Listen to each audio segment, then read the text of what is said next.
Right. பாருங்க, இயந்திரம் ஒன்று ஒரு நிமிடத்தில் 100 படிவங்களை அச்சிட வல்லது. 1 மில்லியன் படிவங்களை அச்சிட இயந்திரத்துக்கு எவ்வளவு நேரம் தேவை? சரி, என்ன செய்யலாம்னு சொல்லுங்க. அவங்க அவினாஷ், என்ன செய்யலாம்? உலங்களை ரைட். இயந்திரம் ஒன்று ஒரு நிமிடத்தில் 100 படிவங்களை அச்சிடுமா? அப்ப ஒரு நிமிடத்துக்கான அச்சிடக்கூடிய படிவங்களின் எண்ணிக்கை 100. ஒரு ஒரு ஒரு நிமிடத்துல அச்சிடக்கூடிய படிவங்களின் எண்ணிக்கை 100. கேள்வி என்னன்னு கேட்டால், 1 மில்லியன் படிவங்களை அச்சிட எவ்வளவு நேரம் தேவை? அப்போ 1 மில்லியனை நாங்க என்ன செய்யணும்? 100ஆல பிரிக்கும். இப்ப 200 படிவங்கள் எங்களுக்கு 2 நிமிடம் எடுக்கும் என்ன? அப்ப 1 மில்லியன் என்ன செய்யணும்னா 100ஆல எடுக்கும், 100ஆல பிரிக்கும். 1 மில்லியன் என்றது என்ன? 6 பூஜ்ஜியம். 1 மில்லியன் என்றது 6 பூஜ்ஜியம், 10 லட்சம். அதுதான் நாங்க 1 மில்லியன் சொல்லுவோம். இதை நாங்க என்ன செய்ய போறோம்? 100ஆல பிரிக்க போறோம். 100ஆல பிரிக்க பாருங்கடா பிள்ளைகள், இந்த 2 பூஜ்ஜியமும் இந்த 2 பூஜ்ஜியமும் என்ன செய்யும்? வெட்டுப்படும். அப்ப பார்த்தோம் என்றால் 10,000 நிமிடம் என்றது எங்களுக்கு விடையாக கிடைக்கும். அவர் மணித்தியாலத்துல தாங்கொண்டு கேட்கல தானே. ஆகவே 10,000 நிமிடம் என்றது விடையாக கிடைக்கும். சரிதானே? அப்ப 161வதுக்குரிய விடை 10,000 நிமிடம். சரியா? ரைட். அடுத்த கேள்விக்கு போகணும். ரைட்.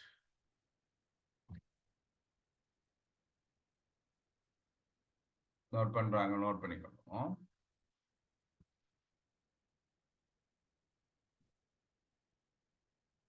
கடிகாரம் ஒன்றில் மணிமுள் நிமிடமுள் 8 மணியை காட்டுகிறது. இதற்கு பக்கத்தில் தளவாடியை வைக்கும் போது தோன்றும் பிம்பம். 8 மணியை காட்டலாம். இதற்கு பக்கத்துல தளவாடியை வைக்கிற போது ஏற்படுகிற பிம்பம் என்னன்றது கேள்வி. எங்களுக்கு தெரியும், தளவாடிகளின் பிம்பம் என்பது சமச்சீரான உருக்களை தான் உருவாக்கும். தளவாடி என்பது சமச்சீரான உருவங்களை உருவாக்கும். அப்ப 8 மணி என்று நாங்க முதல் 8 மணி என்று எப்படி இருக்கும் என்று பார்ப்போம். இது 12 பிள்ளைகள். 12. இது 6. என்ன? 6. இது 9. இது 8. இப்படி இருக்க போறாரு. 8. அப்ப இங்க நாங்கள் மணிமுள் நிமிடமுள்ள கீரைக்குள்ள இதே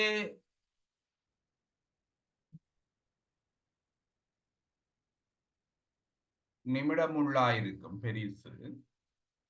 அடுத்தது இது என்ன முள்ளா இருக்கும்? மணிமுள்ளா இருக்கும். அப்ப இதுக்கு பக்கத்துல தளவாடியை வைக்கும் போது காட்டுகிற நேரம். அப்ப 12 தானடா இருக்க போகுது பிள்ளைகள். 12 தான் இருக்க போகுது. இவர் அப்படியே சமச்சீரா திரும்புவார். அப்ப தளவாடியில நாங்க வைக்கக்குள்ள இது என்னவா இருக்குன்னு சொல்லுங்க பாபம். 9க்கு கீழ்பட்டது. 9க்கு எதிராக இங்க 3 இருக்கும். 3க்கு இங்க என்ன இருக்கும்? 4 இருக்கும். அப்ப தளவாடியில நாங்க வைக்கக்குள்ள உருவாகிற நேரம் என்னென்று சொன்னால் 4 மணி. ரைட்டா? அப்ப தளவாடியில காட்டக்கூடிய நேரம் என்னென்று சொன்னால் 4 மணியாக இருக்கு. அப்ப இது எப்படி இருக்கும் என்று சொன்னால் சமச்சீரானதைத்தான் தளவாடி காட்டும். விளங்கிட்ட? எங்களுக்கு சமச்சீரான வடிவங்களை தான் தளவாடி காட்டும். இப்ப என்னண்டது நாங்கள் தளவாடியில காட்டேக்கலையா, என்னக்கு சமச்சீரா இருக்கக்கூடியதைத்தான் என்ன செய்யும்? தளவாடி காட்டும். அப்ப இதுதான் தளவாடியில தோன்றக்கூடிய உருவமா இருக்கும். சரிதானே? அப்ப இதனுடைய விடை என்னன்னு பாத்தீங்கன்னா அப்படியல் 4 மணி. சரியா? ரைட். அடுத்த கேள்வி போவோம். 2000ஆம் வருட கலண்டரில் எத்தனை மாதங்களில் 29 திகதியை அவதானிக்க முடியும்? இப்ப 2000ஆம் ஆண்டு என்றது ஒரு நெட்டாண்டோ நெட்டாண்டு இல்லையோ? அதை சொல்லுங்க பாப்போம். நெட்டாண்டோ நெட்டாண்டு இல்லையோ? சொல்லுங்க பாப்போம். பாய். நெட்டாண்டு நெட்டாண்டு. வெரி குட் ரதிகேஷன். அப்ப 2000ஆம் ஆண்டு நெட்டாண்டு என்றால் நெட்டாண்டில வார மாசி மாதத்தில் எத்தனை நாளா இருக்கும் பிள்ளைகள்? சொல்லுங்க. நெட்டாண்டில வார மாசி மாதத்தில் எத்தனை நாட்கள் இருக்கு? 29 நாட்கள் இருக்கு. அப்ப கேள்வி வடிவா கவனிங்கோ. எத்தனை மாதங்களில் 29ஆம் திகதியை அவதானிக்கலாம் என்றால் 12 மாதங்களையும் நாங்கள் அவதானிக்கலாம். அப்ப விடை 12. ஆனால் ஒரு சாதாரண வருடத்துல நாங்கள் எத்தனை மாதங்கள் லேடா 29ஆம் தேதி அவதானிக்கலாம்? 11 மாதங்கள்ல தான் அவதானிக்கலாம். ஏன்? அங்க மாசி மாதத்துல 28 நாளோட மாதம் முடிஞ்சிடும். அப்ப இங்க பாருங்க, நெட்டாண்டபடியால் அனைத்து மாதங்களையும் என்ன செய்யப்படா குழந்தைகள்? 29ஆம் தேதி காணப்படும். அப்ப இதுக்குரிய விடை என்னென்று பார்த்தோம் என்றால் 12. சரியா? இதுக்குரிய விடை என்னென்று பார்த்தோம் என்றால் 12. ரைட். அடுத்த கேள்விக்குள்ள போவோம்.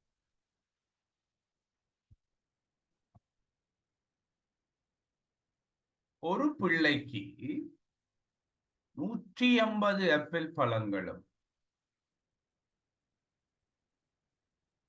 105 கொய்யா பழங்களும் சமமாக பங்கிடப்பட்டன. ஆப்பிள் பழங்களோ கொய்யா பழங்களோ மீதமாகவில்லை. குழுவில் இருந்திருக்கக்கூடிய பிள்ளைகளின் அதிகூடிய எண்ணிக்கை யாது என்பது கேள்வி. பிள்ளைகள், இப்ப நான் சாதாரணமா கேட்கிறேன். 10, 15. இங்க 10 ஆப்பிள் பழங்களும் 15 கொய்யா பழங்களும் இருக்குது. இவையெல்லாம் பங்கிட்டு கொடுக்க ஒன்றுமே மிஞ்சேல என்றால் அந்த குழுவில் எத்தனை பேர் இருந்திருக்கணும்? மேரா சொல்லுங்க. எத்தனை பேர் இருந்திருக்கலாம்?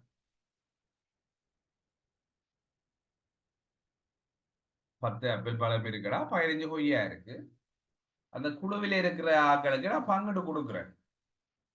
ஒன்றுமே மிஞ்சேல என்றால் எத்தனை பேர் அங்க இருந்திருக்கலாம் சொல்லுங்க. 15 பேர். 15 பேரா? 15 பேரு கொடுக்க இங்க 10 நான் பிரிச்சு எல்லாம் கொடுக்க வேண்டி வந்துடும்.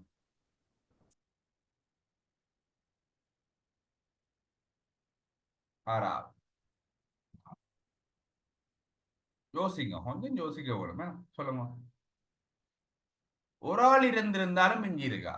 எருவீங்கன்னா இந்தாங்க 10 ஆப்பிளும் 10 கொய்யாவும் பிடிங்கன்னு சொல்லலாம். அடுத்தது 5 பேர் இருந்தாலும் மிச்சம் பெறாம பங்கீடு செய்யலாம். ஏற்றுக்கொள்றீங்களா? இத பங்கீடு செய்யல ஒரு ஆளுக்கு 2 படி கிடைக்கும். இத பங்கீடு செய்ய ஒரு ஆளுக்கு 3 படி கிடைக்கும். அப்ப வேற எத்தனை பேர் இருந்தாலும் அங்க ஆப்பிள் பழங்களும் கொய்யா பழங்களும் மிஞ்சும் அல்லது காணாமல் வரும். அப்ப இங்க என்ன என்ன தகவலை நாங்க எடுத்துக்கொள்வோம் என்றால் 2 இலக்கங்களையும் பிரிக்கக்கூடிய பொதுவான எண்ணாக இருக்கணும்டா. 2 இலக்கங்களையும் பிரிக்கக்கூடிய பொதுவான எண்ணாக நாங்கள் இருக்க வேணும். 2 இலக்கங்களையும் பிரிக்கக்கூடிய பொதுவான எண்ணாக நாங்கள் இருக்கணும். அப்ப இதை நாங்கள் நானா பிரித்தல்ல 150ஐயும் 105ஐயும் நாங்க எடுக்க போறோம்.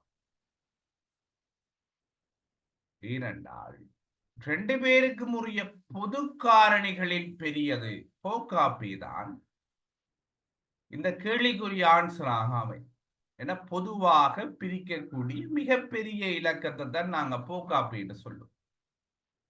அப்ப முதல் 3 ஆளை பிரிப்போம்டா பிள்ளைகள். இது 50, அது 35. இனி என்னத்தால பிரிக்கலாம் சொல்லுங்க. இனி என்னத்தா? அஞ்சால 2 பேரையும் பிரிக்கணும். என்ன போக்கா பேகானைக்கு அதான் கவனிக்கணும். 2 பேரையும் பிரிக்கும். அப்ப இது 10டா குழந்தைகள், இது 7. இனி பிரிக்கலாம். கோமாசி காண வேணுமெண்டா பிரிச்சு கொண்டு போகலாம். போக்காப்பை காணணுமெண்டா பிரிக்க இயலாது. ஏனென்றால் இந்த 2 இலக்கங்களையும் பொதுவாக பிரிக்கக்கூடிய எண் இல்லை. அப்ப போக்காப்பை என்றால் 3 15. அப்ப அந்த குழுவில 15 பேர் தான் ஆக கூடினது இருக்கலாம். அப்படி இருந்தால் நாங்கள் மீதம் இல்லாமல் ஆப்பிள் பழங்களையும் கொய்யா பழங்களையும் பிரிக்கலாம். நான் கேட்கறதுக்கு கூட சொல்லுங்க பாப்போம். வேற எத்தனை பேர் இருந்தால் நாங்கள் மீதி இல்லாம பங்கெடு கொடுக்கலாம் சொல்லுங்க. வேற எத்தனை பேர் இருந்தால் மீதி இல்லாம பங்கெடு கொடுக்கலாம். சொல்லுங்க பாப்போம். மீதம் இல்லாமல் பங்கிட வேணும்னா அந்த குழுவில வேற எத்தனை பேர் இருக்கலாம்? 6வது.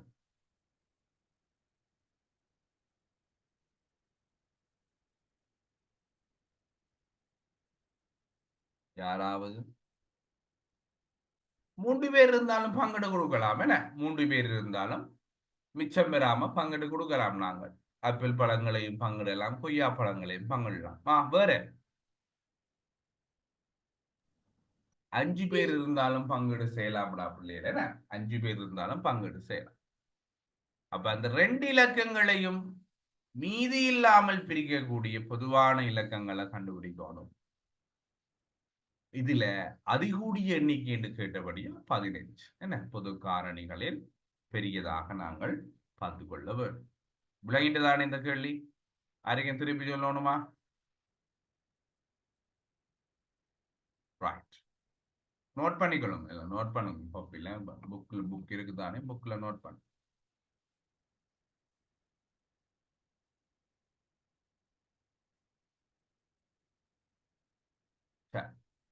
அடுத்தது இயலுமானவரை சுருக்குக. அடுத்தது இயலுமானவரை சுருக்குக. கவனிங்கடா பிள்ளை. இயலுமானவரை சுருக்குன்னா 3 6. அடுத்தது எக்ஸிന്റെ வர்க்கத்தையும் பெருக்கினா என்ன விட யாரா சொல்லுங்க பாப்போம்டா. எக்ஸிന്റെ வர்க்கத்தையும் பெருக்கினா எக்ஸின் 4ஆம் அடுக்கு. எக்ஸின் 4ஆம் அடுக்கு. என்ன சுட்டிகள் பெருக்கப்படையில அடுக்குகள் கூட்டுப்படுமடா பிள்ளை. அப்ப இங்க எக்ஸின் 2, அங்க எக்ஸின் 2 என்றால் எக்ஸின் 4. அப்ப வைக்கு விட சொல்லுங்க. அப்ப வைக்கு எத்தனை? வையின் 4ஆம் அடுக்கு. ரைட். இங்க வையின் 1ஆம் அடுக்கு. என்ன அப்ப அங்க வையின் 3ஆம் அடுக்குண்டா வையின் 4ஆம் அடுக்கு. அப்ப சுட்டிகள் பெருக்கு படைக்க குழந்தைகள் இப்ப பாருங்க. எக்ஸின் 6ஆம் அடுக்கு பெற எக்ஸின் 5ஆம் அடுக்கு என்றால் யோசிக்கவே தேவையில்லை. எக்ஸின் 11ஆம் அடுக்கு விட போடலாம்டா பிள்ளைகள். அப்ப 6 5 11 கூட்டி போட்டு போடலாம். பெருக்கு படையில. அப்ப அந்த அடிப்படையில இந்த கேள்வியை நாங்க செய்துட்டோம் என்றால் 6 எக்ஸின் 4ஆம் பலு வையின் 4ஆம் பலு என்பது விடையாக எங்களுக்கு கிடைக்கும். சரியல்லோ? அடுத்த பாருங்க. அடுத்த கேள்விக்கு போவோம். சாதாரண கடிகாரம் ஒன்றில் 2:14 ஆகும்போது அதன் மணித்தியால நிமிட கம்பிகளுக்கு இடைப்பட்ட கோணத்தின் பருமன் என்னென்று கேட்கிற. வகை என்னென்று கேட்கல, பருமன் என்னென்று கேட்கிறார். கவனிக்கும். நாங்கள் ஏற்கனவே இந்த கேள்வியல் செய்யக்குள்ள ஒரு கேள்வி செய்யக்குள்ள பார்த்தலாம். 12 இங்க 3 குழந்தைகள். இதுல 1, இதுல 2. நீங்க வடிவா பார்த்தீங்கள் இதுல இருந்து இதுவரைக்கும் 5 நிமிடங்கள் இருக்கும். 5 இடைவெளிகள் இருக்கும். ஏற்றுக்கொள்றீங்களா குழந்தை? 5 இடைவெளிகள் இருக்கும். அதே மாதிரி இங்கே இருந்து இங்கே வரைக்கும் 5 இடைவெளிகள் இருக்கும். 5 இடைவெளிகள் இருக்கு. ஒரு நிமிடத்தில இருந்து இன்னொரு நிமிடத்துக்கு உள்ள கோணம் என்னன்னு பாத்தீங்கன்றால் ஆறா சொல்லுங்க என்ன கோணம்?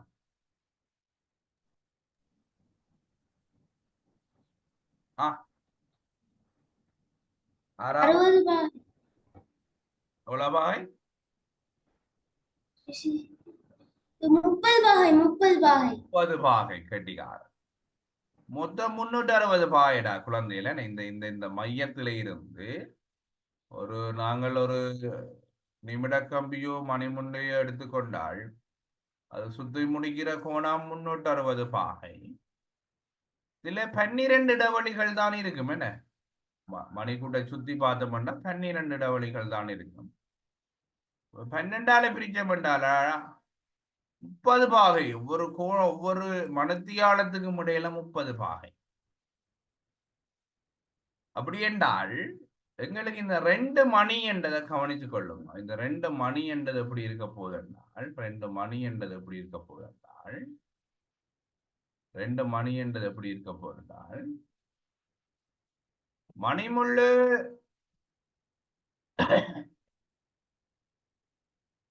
மணிமுள்ளு 2 மணிக்கு நேரவும் 2க்கு நேரவும் மணிமுள்ளு 2க்கு நேரவும் நிமிடமுள்ளு எங்க நிக்க போறன்னு பார்ப்போம். என்ன மணிமுள்ளு 2க்கு 2க்கு ஹாலண்டால் 2க்கு இடையில நிற்கும். என்ன ஓகே. அடுத்தது பாருங்கடா குழந்தைகள், என்ன பார்க்க போறோம்? நிமிடமுள்ளு. அப்ப நிமிடமுள்ளு எங்க நிற்கும்? இங்கே 14க்கு நேரம் நிற்காது. என்ன 15க்கு நேரம் நிற்கும். ஓகே. அப்ப 2 காலாக இருக்கக்குள்ள என்ன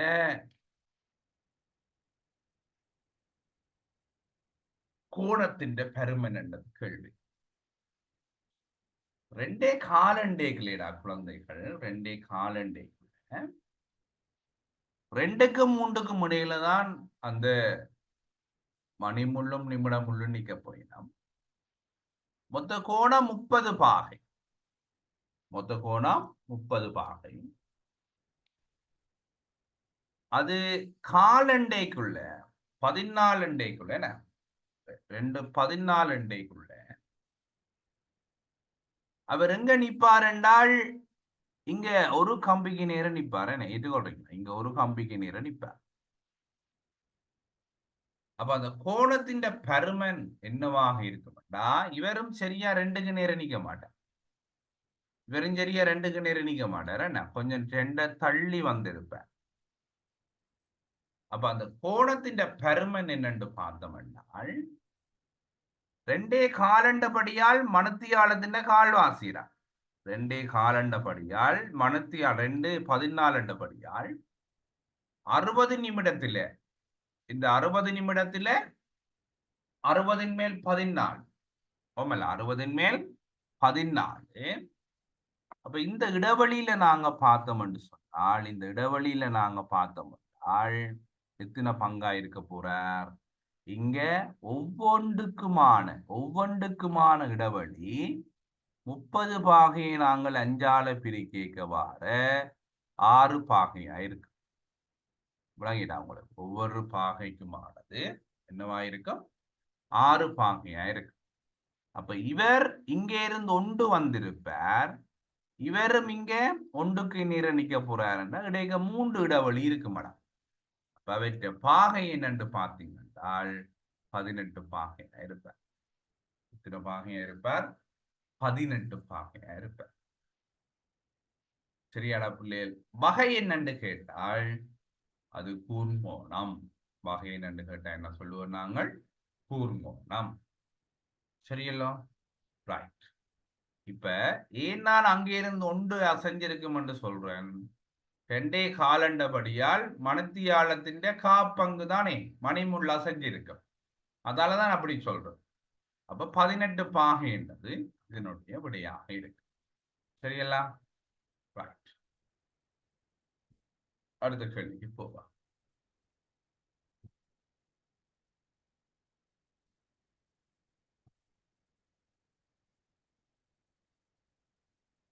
ரெண்டாயிரத்தி ஆறின் 50% சக 50 2006 அவ்வளவு. அப்ப எங்களுக்கு 100 மேல் 50 தர 2006. இதுதான் 2006 50% என்றா நாங்கள் இப்படித்தான் காணலாம். 100க்கு 50 அப்ப 2006க்கு எவ்வளவு? இது விளங்கிட்டாடபிள்ளே. இந்த செயற்பாடு இப்படித்தான் காணலாம். 2006 50% என்றால் 2006 50% என்னடா பிள்ளைகள் காண போறாம்? 100 மேல் 50 தர 2006. 100 மேல் 50 தர 2006. இப்ப 50 2006% கூட்டட்டான். அதை எப்படி எழுதுவன்? 100 மேல் 2006 தர 50.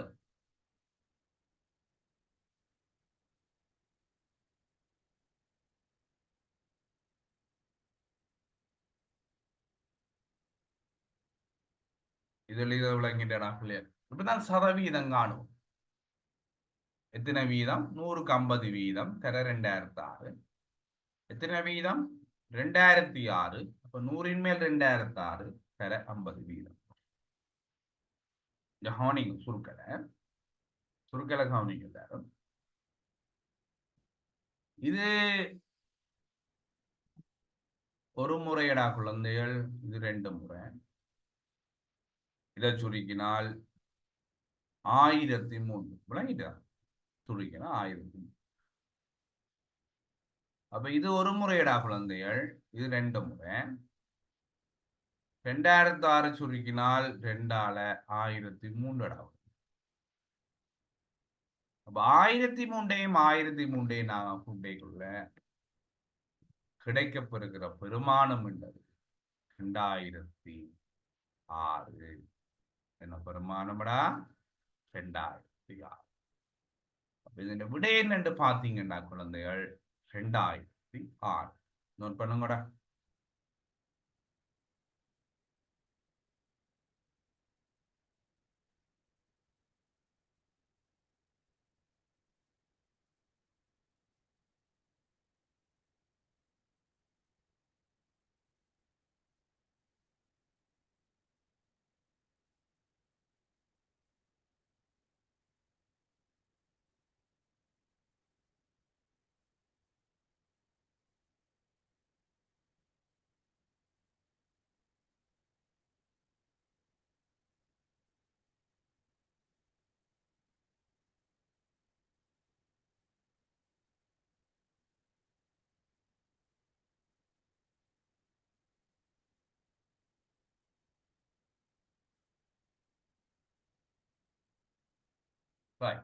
கேட்கிறாள். இது இருக்கா? விளங்கப்படுத்துங்க பாப்போம். விஷ்ணுதான் இது இருக்க எக்ஸ்பிளைன் பண்ணுங்க பாப்போம். விஷ்ணுதான் இப்ப நாங்க செய்த கேள்வி இருக்கா? திருப்பி இருக்க எக்ஸ்பிளைன் பண்ணுங்க பாப்போம்.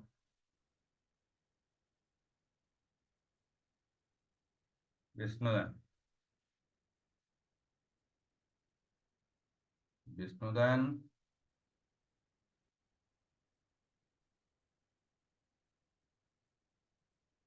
ரதிகேசன். சார் இப்ப இந்த கேள்வியில 2006 50% என்ற நாம அதோட கூட்டு 2006 50% சக 50 2006% எவ்வளவுன்னு கேட்டிருக்காங்க. நாம இது என்ன செய்யணும்னா 2006 50% நாம இப்படி எழுதலாம். 100 மேல் 50 தர 2006. இன்னன்றது ஒரு 2006 இன்னன்றது ஒரு பெருக்கல். அதனாடி பெருக்கல் கொடுத்து 50% 100 மேல எழுதலாம். அதோட கூட்டணும் 50 in 2006 அதே மாதிரி இன்னும் பெருக்க வடிகால் 100 in 2006 அதோட பெருக்கணும். இன் பெருக்கலா மாதிரி 50 பெருக்கணும். அதுக்கு என்ன செய்யணும்டா இடது பக்கம் இருக்கிற 100 மேல் 50 சுருக்கணும்டா கீழே 2 முறை மேல 1 முறை. இந்தியாவில இருக்கிற சுருக்கணும்டா இந்த 150 சுருக்கணும் 1 முறை 100க்கு 2 முறை. அப்புறம் அந்த 2ஐயும் 2006 பெருக்குனா 1003. இந்தியாவில கீழே இருக்கிற 2ஐயும் மேல இருக்கிற 2006 சுருக்குனா மேல 1003. அப்படி 1003 2006 விட.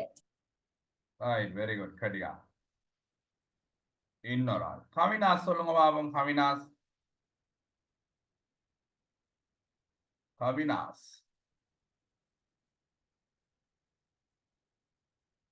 கவினாஸ்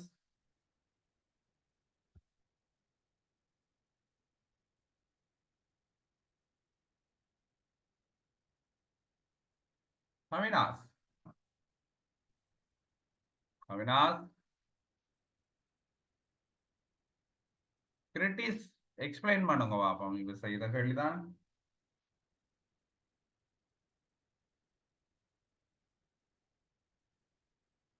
கிரிட்டிஸ்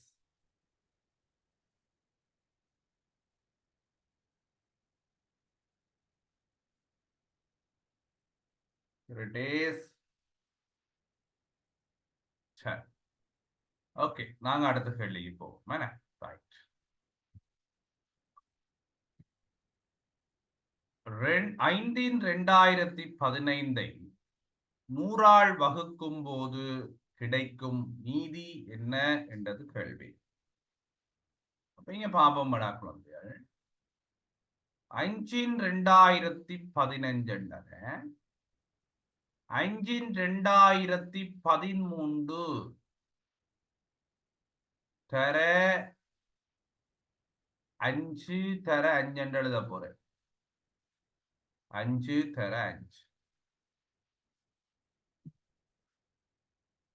கீழே பார்த்தேன் என்றால் 100. சரியா 100. இப்ப 2013 இதுல ஒரு 5 இதுல ஒரு 5 மேல 2015 வந்துடுவேன். 5/2015 வந்துடுவேன். 100ஆல பிரிக்கைக்குள்ள இந்த 5 இவரை பிரிக்கும், இந்த 5ம் இவரை பிரிக்கும். அப்ப 5 25 என்றால் 125ஆல நாங்கள் சுருக்கிறோம் என்றால் 4. அப்ப 5/2013 அடுக்க 4ஆல பிரிக்க என்ன வருவார் என்று பார்த்தோம்னா சரி. என்ன 4ஆல என்ன வருவார் என்று பார்த்தோம்னா சரி. இதுல பாருங்கடா பிள்ளைகள். இதுல என்ன பெருமானம் பெற போறார் என்று பார்த்தோம்னால் எங்களுக்கு 5/2013 நாங்கள் இந்த 5 பெருக்கி பார்ப்போம். 5டா குழந்தைகள். 5 25 திரும்பி பெருகினா 5 உண்டென்றால் அது 5 தான் மீதி. என்ன അതിന്റെ பெருக்கா 5 என்றால் 125. 5 என்றால் 125. 5 என்றால் எவ்வளவு 625. 625. 625. 5 என்றால் என்ன? 5 என்றால் 3125. என்ன அப்ப இதுல கடைசி இலக்கங்களை பார்த்தோம் என்றாலடா குழந்தைகள் 5 25. என்ன அப்ப நாங்க 4ஆல வகுக்கைக்குள்ள இந்த 2 பேர்லயும் தான் மாற்றம் தெரியும். என்ன இந்த 2 பேர்லயும் தான் மாற்றம் தெரியும்.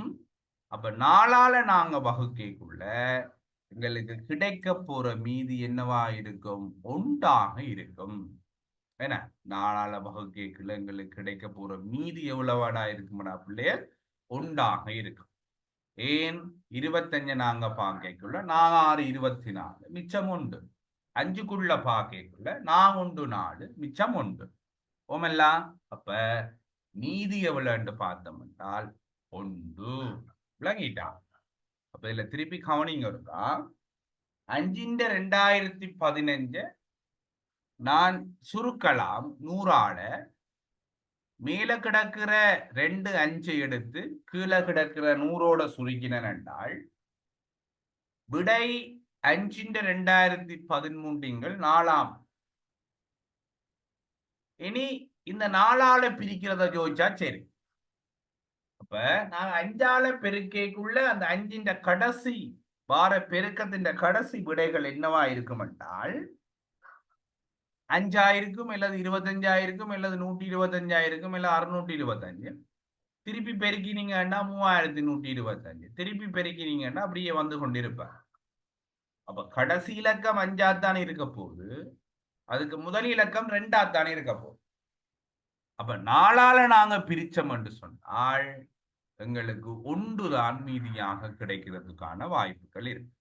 சரியல்லோட குழந்தை. அப்ப விடை 1. விடை 1. ரைட்டாடா பாய்ஸ்? சரியா?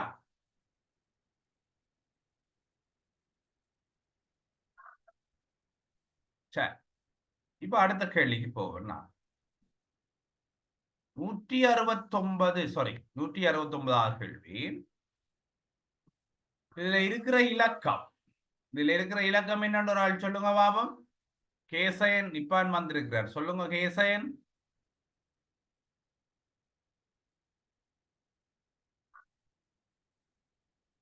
வாசிங்க பாபம். இது என்ன இலக்கம்? 6ஆவது. 1 மில்லியன். 1 மில்லியன். 6 பூஜ்ஜியம் இருக்கிறபடியால் 1 மில்லியன். 6 பூஜ்ஜியம் இருக்கிறபடியால் 1 மில்லியன்.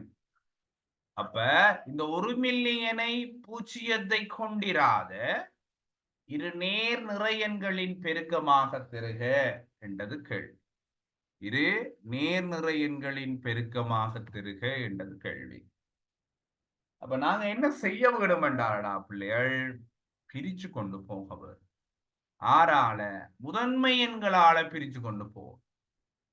அப்ப 1 மில்லியனை முதன்மை எண்களால பிரிச்சு கொண்டு போனால் நாங்கள் பெருக்கங்களை எடுத்துக்கொள்ளலாம். அவங்களுக்கு தேவையான பெருக்கங்களை எடுத்துக்கொள்ளலாம். இல்லது இருகாரணி பெருக்கமாக எழுதி கொண்டும் போகலாம். இருகாரணி பெருக்கமாக. சரி, பிரிச்சம் என்றால் 100 லட்சம் தான் 1 மில்லியன். அப்ப 2ஆல பிரிச்சம் என்றால் 50 லட்சம். 2ஆல பிரிச்சம் என்று சொன்னால் 5 லட்சம். 5 லட்சம்.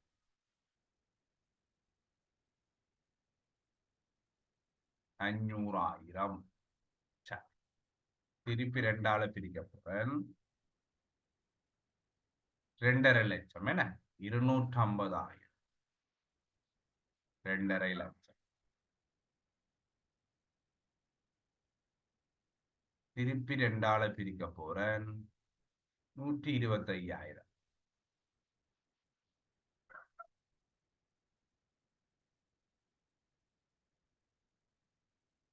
திருப்பி 2ஆல பிரிக்க போறேன். 62,500.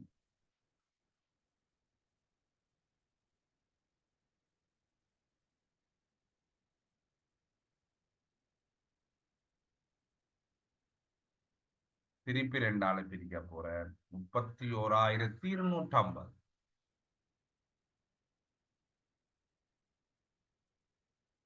திருப்பி 2ஆல பிரிக்க போறேன். 15,625. பாருங்க, பூஜ்ஜியம் இல்லாத இலக்கம் வந்துடுது. அப்ப எழுதலாம் 15,625 பெருக்கம் என்ன எழுத வேணும்? யாரா சொல்லுங்க. என்ன எழுதுவோம்? இதை பெருக்கணும்டா பிள்ளையர். 8 4 4 8 2 16 16 32 32 64. பாத்தீங்களா? அப்ப 15,625 தர 64 என்பது இரு நேர்நிறை எண்களின் பெருக்கம் பூஜ்ஜியத்தை கொண்டிராத இலக்கங்களின் பெருக்கம். இப்ப இன்னொரு சோடி வரும்னா என்ன செய்யணும் சொல்லுங்க மாறா. இன்னொரு சோடி வேணுமெண்டா என்ன செய்யும்? இன்னொரு சோடி வாரத்துக்கு வாய்ப்பு இருக்கா? இன்னொரு சோடி வாரத்துக்கு வாய்ப்பு இருக்கா?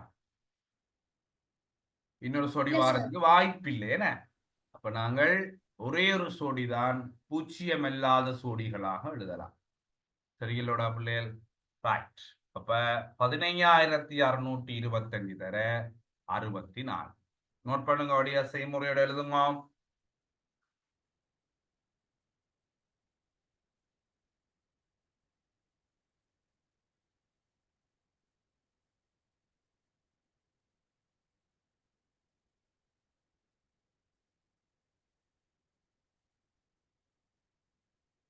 எழுதிட்டீங்களா?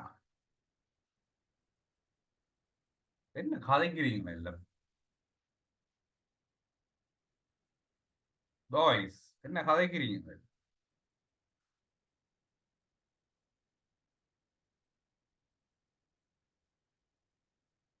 ரைட். Vishnu school marks இருந்தாச்சா?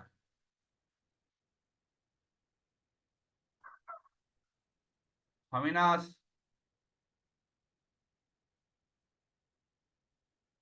கேசயனன் ஒட்டுதரை நாடு. ஓகே, சரி. நாங்கள் எனக்கு அடுத்த தந்த கேள்வி. ஓகே, நாங்கள் அடுத்த கேள்வி போவோம். என்ன